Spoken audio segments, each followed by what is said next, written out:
So what are your thoughts on the shift in political YouTube away from topical videos, which still very much exist, but what are your thoughts on the shift away from topical videos to more interview-based things or live stream-based things? Like a lot of the big heavyweights like Sargon have been putting way more emphasis on live streams.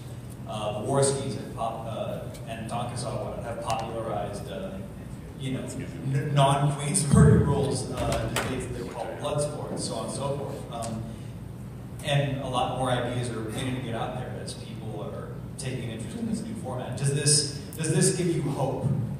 Well, I mean, regarding like Tonkasan, Worski, frankly, I'm not very familiar with what's happening on that corner of the internet. But yeah, I think we do see that a lot of people they're interested in things like interviews and things like live streams and debates.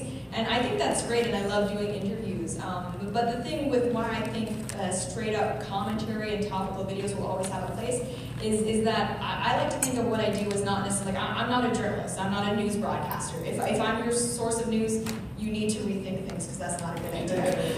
But yeah, I mean, it's what we do on YouTube is infotainment, right? We're there to kind of talk about important issues, but we're also there to entertain you guys, maybe chuckle at a good pun every now and then if we're lucky. But yeah, that's what we do as commentators.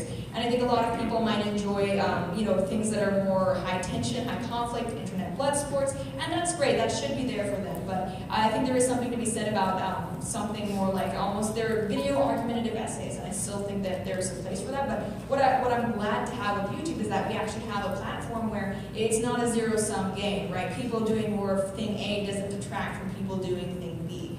And personally, I mean, I love interviews, but I'm also kind of glad when I'm able to have my own video and say, okay, like that was nice, here's what I think about it. So, I mean, I'm just in general happy that people who are interested in this sort of video and topic are growing in numbers. So yeah, it's great that there's more content out there.